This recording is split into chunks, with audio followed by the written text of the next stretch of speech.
जय हिंद। नमस्कार साथियों, कैसे हैं आप सभी लोग। उम्मीद करता हूं आप लोग बहुत ही अच्छे होंगे और आप लोगों की तैयारी बहुत ही अच्छी तरीके से चली हुई। साथियों, आज का प्रैक्टिस सेट हमारा एसएससी जीडी का जो रोजगार विद अंकित सर का प्रैक्टिस सेट है, उस प्रैक्टिस सेट का प्रैक्टिस सेट नंबर 1 करने वाले हैं। दोस्तों, एसएससी जीडी की न्यू वैकेंसी के लिए अगर आप तैयारी कर रहे हैं तो ये प्रैक्टिस सेट आप लोग बेहद खास होने वाला है। तो चलिए दोस्तों, वीडियो में बने रहिएगा और एक एक प्रश्न को ध्यानपूर्वक पढ़िएगा। दोस्तों, हमारा आज का पहला क्वेश्चन है इस प्रैक्टिस सेट का कि अनाथ का विलोम शब्द क्या होगा। अनाथ का विलोम शब्द क्या होगा? तो अनाथ का विलोम शब्द सनाथ होता है। क्या होता है? अनाथ का विलोम शब्द सनाथ। तो ऑप्शन नंबर बी बिल्कुल आपका राइट आंसर हो जाएगा इस क्वेश्चन का। चलिए साथियों, आगे हम लोग बढ़ते हैं अपना नेक्स्ट क्वेश्चन की ओर। दोस्तों, हमारा अगला क्वेश्चन है कि दिए गए वाक्य के लिए एक शब्द क्या है। दोस्तों, अभी ये हिंदी का सेक्शन खुला है, इसके बाद हम लोग जीके का भी सेक्शन करेंगे और आप लोग बने रहिएगा। दोस्तों, अगला हमारा क्वेश्चन है कि दिए गए वाक्य के लिए एक शब्द क्या बनेगा जिसकी आर पार देखा जा सके। दोस्तों, आपको ध्यानपूर्वक पढ़ना है कि आपने कहीं गलत तो नहीं पढ़ दिया कि जिसके आर पार नहीं देखा जा सके तो आप गलत उत्तर कर देंगे। तो बिल्कुल दोस्तों, ध्यानपूर्वक पढ़ना है आपको। जिसके आर पार देखा जा सके उसे हम लोग क्या कहते हैं? तो जिसके आर पार देखा जा सकता है उसे हम लोग पारदर्शी कहते हैं। क्या कहते हैं? पारदर्शी। दोस्तों, जिसके आर पार नहीं देखा जा सके उसे बोलते हैं अपारदर्शी। दोस्तों, जो दूर तक देखने वाला होते हैं उसे बोलते हैं दूरदर्शी। तो अब बिल्कुल ऑप्शन नंबर सी राइट हो जाएगा इस क्वेश्चन का। चलिए साथियों, आगे हम लोग अपने अगले क्वेश्चन की ओर हम लोग बढ़ते हैं। अगला दोस्तों हमारा क्वेश्चन है रिक्त स्थान पर क्या शब्द आएगा। विश्व में डैश की प्रधानता है। विश्व में किसकी प्रधानता है? आपका ऑप्शन नंबर है ज्ञान, वाणी, धर्म, कर्म। तो दोस्तों, विश्व में किसकी प्रधानता है? तो विश्व में कर्म की प्रधानता है। किसकी प्रधानता है? कर्म की प्रधानता है। तो बिल्कुल दोस्तों, ऑप्शन नंबर डी आपका राइट आंसर हो जाएगा इस क्वेश्चन का। चलिए साथियों, आगे हम लोग अपने अगले क्वेश्चन की ओर बढ़ते हैं। दोस्तों, हमारा अगला क्वेश्चन है दिए गए वाक्य में किस भाग में त्रुटि है। किस भाग में त्रुटि? उसकी आंखों से आंसू बहता है। तो किस भाग में त्रुटि है दोस्तों? देखिए, आपको उसकी आंखों से आंसू बहता है या फिर बहते हैं। तो दोस्तों, यहाँ पे होगा बहते हैं। तो बिल्कुल ऑप्शन नंबर आपका डी इसमें राइट आंसर हो जाएगा। डी भाग में त्रुटि है, जो बहता है ये आपका ये डी है। तो दोस्तों, आपका option number D right answer हो जाएगा इस क्वेश्चन का। चलिए साथियों, आगे हम लोग अपने अगले क्वेश्चन की ओर बढ़ते हैं। अगला हमारा क्वेश्चन है दिए गए शब्द के समानार्थी शब्द का चयन करें। तो आकाश का समानार्थी शब्द का मतलब क्या होता है? पर्यायवाची शब्द। आकाश का समानार्थी शब्द क्या हो जाएगा?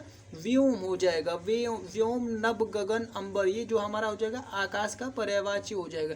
ये दिवाकर किसका हो जाएगा? तो ये सूर्य का हो जाएगा। सूर्य का और सब क्या होता है? भानु, भास्कर, दिनकर, दिवाकर, ये जो आपका सूर्य का होगा। दोस्तों, ये अनल है। अनल और अनिल में बहुत सारे स्टूडेंट कंफ्यूज होते हैं। अनल जो दोस्तों आग की पर्यायवाची। किसकी पर्यायवाची? आग की पर्यायवाची। आग की एक और पर्यायवाची क्या है? पावक है। तो आपको बिल्कुल ध्यान रखना है।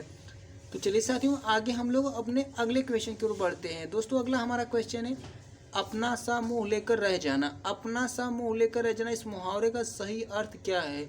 तो अपना सा मुंह लेकर रह जाना, सही मुहावरे का अर्थ है लज्जित होना। क्या है? लज्जित होना। बिल्कुल ऑप्शन नंबर ए आपका राइट आंसर हो जाएगा। अपना सा मुंह लेकर रह जाना, इस मुहावरे का अर्थ क्या है? लज्जित होना। चलिए दोस्तों, एक एक क्वेश्चन को ध्यानपूर्वक पढ़िएगा और ध्यानपूर्वक अपने माइंड में सेट कर लीजिएगा। दोस्तों, हमारा आ गया है शुद्ध करने वाले जो कि क्वेश्चन। निम्नलिखित वाक्यों में शुद्ध वाक्य कौन सा है? दोस्तों, इसमें आपको बताना है कि इसमें से शुद्ध वाक्य कौन सा है। दोस्तों, ऑप्शन नंबर आपका ए है आप नानी घर जाओ। आप नानी घर जाओ, क्या ये सही आपको लग रहा है? बिल्कुल नहीं सही लग रहा है, गलत ऑप्शन हो जाएगा। आप नानी के घर जाना है, ये क्या आपको ये सही लग रहा है? बिल्कुल गलत है। आप नानी को घर जाओ, ये भी आपको सही लग रहा है? बिल्कुल नहीं सही लग रहा है। आप नानी के घर जाइए। आप नानी के घर जाइए, बिल्कुल ऑप्शन नंबर आपका डी राइट आंसर हो जाएगा। आप नानी के घर जाइए, इसमें कोई भी त्रुटि नहीं है और ये शुद्ध वाक्य है। तो दोस्तों, आपको ध्यान रखना है, option number D right answer हो जाएगा।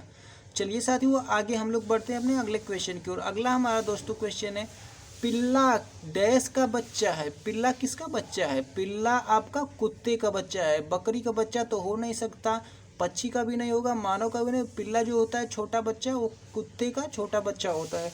तो ऑप्शन नंबर बिल्कुल आपका सी राइट आंसर हो जाएगा इस क्वेश्चन का। चलिए साथियों, आगे हम लोग अपने अगले क्वेश्चन की ओर बढ़ते हैं। अगला हमारा क्वेश्चन है आशा शब्द का विलोम शब्द क्या होता है। आशा शब्द का विलोम शब्द क्या होता है? आशा का विलोम होता है निराशा। दोस्तों आप देख रहे हैं यहाँ पे कंफ्यूजन के लिए कितना आपको फंसाने के लिए ऑप्शन सटीक दिया गया है कि आप ताकि गलती करें।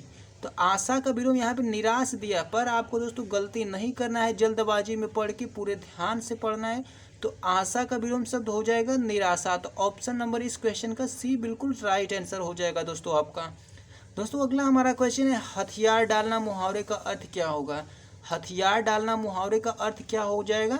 तो दोस्तों हथियार डालना मुहावरे का अर्थ हो जाएगा हार मान लेना। हथियार डालना मतलब हार मान लेना। तो बिल्कुल ऑप्शन नंबर बी इस क्वेश्चन का राइट आंसर हो जाएगा हमारा। चलिए साथियों आगे हम लोग बढ़ते हैं।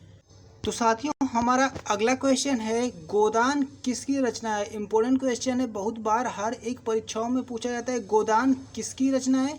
तो गोदान मुंशी प्रेमचंद्र की रचना है। इनकी और रचना कौन सी है? इनकी और रचना जो कि आपका एक गबन बहुत ही फेमस है, ये भी पूछा जा सकता है आपसे इसकी जगह पे।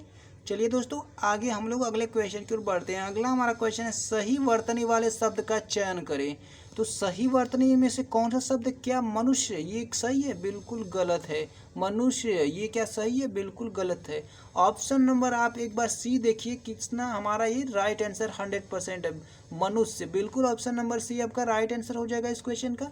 डी तो होगा या नहीं, तो मनुष्य लिखा है तो बिल्कुल ऑप्शन नंबर सी आपका राइट आंसर हो जाएगा इस क्वेश्चन का। दोस्तों आपको ध्यानपूर्वक देखना है ताकि आप गलती ना करें। दोस्तों इसमें छोटी छोटी गलतियां आपकी बहुत ही भारी पड़ सकती हैं, तो इसलिए दोस्तों आपको जरूर पूरा ध्यानपूर्वक देखना है। अगला हमारा क्वेश्चन है दिए गए वाक्य में रेखांकित शब्द को प्रतिस्थापित करने के लिए उचित शब्द का चयन करें। यहाँ पे जो रेखांकित शब्द है ना उसमें से इनमें से ऑप्शन में से कौन सा शब्द जो कि सूटेबल रहेगा? दोस्तों पृथ्वी का रूप गोल होता है, तो पृथ्वी का रूप गोल होता है, तो रूप का जगह पे कौन सा चीज ऐसा ऑप्शन से उठा के रख देंगे कि ताकि ये जो कि हमारा सेंटेंस अच्छी तरह से सूटेबल हो जाए।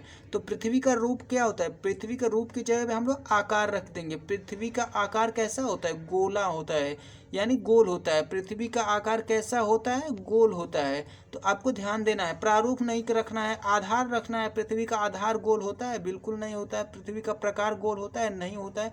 तो आपको ऐसे ऑप्शन की पहचान करनी। तो पृथ्वी का रूप या फिर पृथ्वी का आकार क्या होता है? गोल होता है। तो ऑप्शन नंबर ए बिल्कुल आपका राइट आंसर हो जाएगा इस क्वेश्चन का। चलिए साथियों आगे हम लोग अपने क्वेश्चन की ओर बढ़ते हैं। साथियों हमारा अगला क्वेश्चन है वाक्यांश के लिए एक शब्द का लिखे। वाक्यांश के लिए एक शब्द लिखे। वर्ष में एक बार होने वाला के लिए एक शब्द में उसे हम क्या कहते हैं?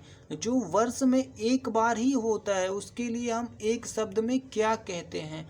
तो उसके लिए हम क्या कहते हैं? वार्षिक कहते हैं। जो वर्ष में एक बार होता है उसे क्या बोलते हैं? वार्षिक बोलते हैं। दोस्तों जो महीने में एक बार होता है उसे क्या बोलते हैं?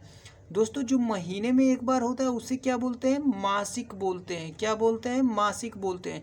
और दोस्तों सप्ताह में जो एक बार होता है उसे क्या बोलते हैं? साप्ताहिक बोलते हैं। और जो दोस्तों रोज होता है, प्रतिदिन होता है, उसे हम लोग दैनिक बोलते हैं। तो बिल्कुल दोस्तों इस क्वेश्चन का आपका राइट आंसर हो जाएगा बी, वर्ष में एक बार होने वाला के लिए वार्षिक हो जाएगा। तो ऑप्शन नंबर बी आपका बिल्कुल राइट आंसर हो जाएगा इस क्वेश्चन का। चलिए साथियों आगे हम लोग अपने अगले क्वेश्चन की ओर बढ़ते हैं। दोस्तों हमारा अगला क्वेश्चन है कि अंधे की लकड़ी मुहावरे का अर्थ क्या है? अंधे की लकड़ी के मुहावरे का अर्थ क्या होता है? एकमात्र सहारा होता है। क्या होता है? एकमात्र सहारा होता है अंधे की लकड़ी का अर्थ। बिल्कुल दोस्तों इसमें ऑप्शन यहाँ पे कट गया है, तो आपको ध्यान देना है कि अंधे की लकड़ी का जो कि मुहावरा होता है एकमात्र सहारा होता है। तो चलिए दोस्तों आप लोग इसको जरूर याद रखिएगा। तो साथियों ये था हमारा एसएससी जीडी के लिए हिंदी का प्रैक्टिस सेट। दोस्तों उम्मीद करता हूँ आप लोगों की ये क्लास बहुत ही पसंद आई होगी और आप लोगों के लिए बहुत ही हेल्पफुल होगी। दोस्तों इसका पार्ट 2 हम लाएंगे दूसरा। इसमें उस पार्ट 2 में जीके के प्रैक्टिस सेट वाले क्वेश्चन को कुछ प्रैक्टिस करेंगे। दोस्तों एक बार क्लास को जरूर लाइक कर दीजिएगा और चैनल को सब्सक्राइब कर लीजिए ताकि हर रोज आपको एक क्लास मिलती रहे। ये क्लास आपको डेली होगी और हर इस प्रैक्टिस सेट को खत्म करने का हमारा टारगेट है। तो चलिए साथियों हम लोग मिलेंगे तब तक के अगले वीडियो में। तब तक के लिए सभी साथियों को बाय बाय, जय हिंद।